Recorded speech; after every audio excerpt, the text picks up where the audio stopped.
Kahapon pinagnilay-nilayan natin ang kabanalan at kasalanan. Sabi nga ay kung sino yung pinapakain natin, yun ang nagiging malakas sa atin. Bahagi yun ng patuloy na pagninilay natin na itong linggong ito kung tawagin natin ay pagninilay din sa espiritualidad na pagiging bata. Bahagi yun na kung saan ay kaya ipinapamanig ng pumikapal ang maging katulad ng pagtanggap sa isang bata. Kaya kahapon, sabi nga, ay ang sino mang magiging sanhi ng pagkakasala ng isa sa mga maliliit na ito ay maigi pang bitinan ng giningang bato at ihagis sa dagat. Bahagi rin ng ating pagninilay, sabi nga po natin, ay ngayon ay kapistahan ni San Jeronimo, isang pantas ng simbahan, at siya rin po yung nag-translate ng mula sa lumang tipan, Hebreo, sa bagong tipan, Griego, para maging Latin. Kasi noong unang panahon, yun yung isa sa mga ginagamit nating tawag natin ay language of the church, Latin. Kaya bahagi yun na binibigyan ng pagkapahalaga para masigit na maunawaan ng nakararami.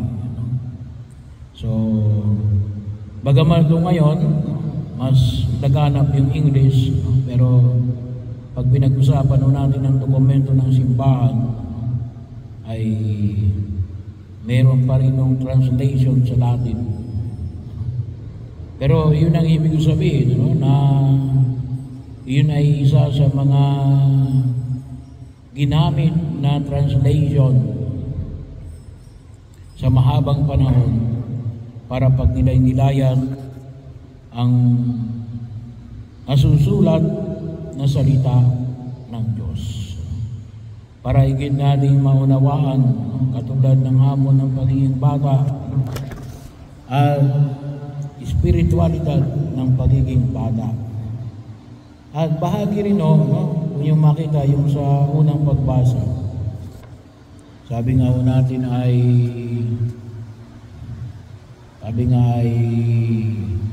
na pagninilay natin kahapon, na nasa iyo pa rin yung desisyon. At isa yung isang halimbawa na alin, si Job. Kasi ito yung story ni Job, na pag-uusap, sinimulan ito ng pag-uusap ni Satanas at ng Diyos. Kaya lang sa sumusunod yung mga tao na yan kasi binibaby ninyo. Hindi, anong sabi ng Diyos? Kahit anong gawin mo dyan, ay siya pa rin ang mag-decide. At ipinakita sa buhay ni Job na alin ang kanyang pagpili sa Diyos. Ang pagpili niya sa kabanalan, ang kanyang kababaang loob na nagtitiwala sa Diyos na hindi nagpapabaya sa gitna ng maraming dilobyo na dinanas ni Job. Kaya napakahalaga yung pagkakataon na sabi nga natin na pagpili sa Diyos. So para sa ganitong klase ng pag-inilay, ano po yung maging patuloy nating hamon? Ay napakahalaga po yung patuloy nating pag-inilay na nasusulat na salita ng Diyos. Pag sinabi natin nasusulat na salita ng Diyos, ay di yung banal na kasulatan. Written word. Kasi yung salita ng Diyos, hindi lang po yung Biblia para sa ating pagkaunawa. Tatlo yan. Ano yung tatlong ito?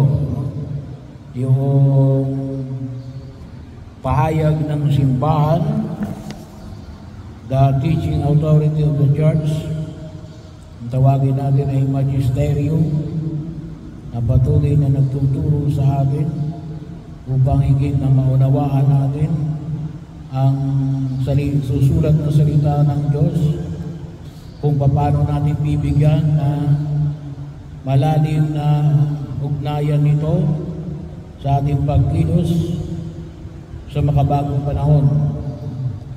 At yung tinatawag po natin sacred tradition. Yung sacred tradition ay yung mga hindi lang nakasanayan, ngunit na rin banal na nakasanayan. Katulad ng halimbawa na pinapahayag natin pag tayo nagninilay, pag sinabi natin na ano ba yung sacred tradition natin ng misa, nanggaling yan saan? Doon sa yung sacred tradition yan ay kontinyan po natin, yan ay bahagi yan ng karanasan ng mga anak ng Diyos mula pa sa lumang tipan. Ano yun? Yung Passover feast. Yung kanilang hindi mo maintindihan ang kahalagahan ng banal na Eucharistia kung hindi mo isasama dyan yung pagdiriwang ng mga Hudyo ng tinatawag natin na Passover feast, yung paghahati-hati nila ng tinapay bilang paalala nila sa kanilang pagkalaya sa Ehipto, na kaakibat noon ay alin yung paghahandog ng kordero na kanilang tinatanggap at kanilang pinagsasaluhan sa araw ng nabanggit na kapistahan. Kaya kung itusin ay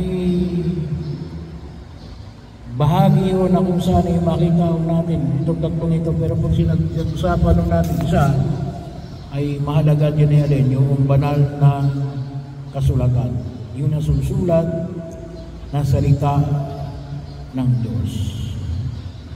Kaya yung patuloy na paanyaya ni San Jeronimo na higit nating maunawaan at mabigyan natin ng pagkasakatuparan sa pang-araw-araw nating pamumuhay para higit nating maliwanagan yung mga pagkilos natin sangayon sa binibigyan nating pagtugon bilang mga mananampalatayang Kristiyano Katoliko.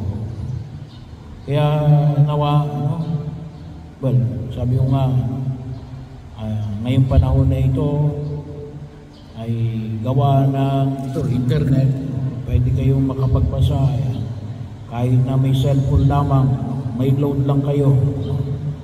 O kung iba mayroong mismo Biblia, sa Biblia, kailang cellphone, pwede ngayon kasi nanin yung audio, no?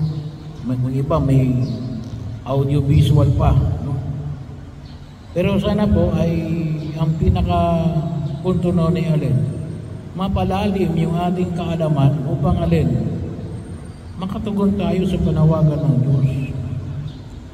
Katulad ni Job, na kahit sa gitna ng maraming pagsubok ang pinili ay ang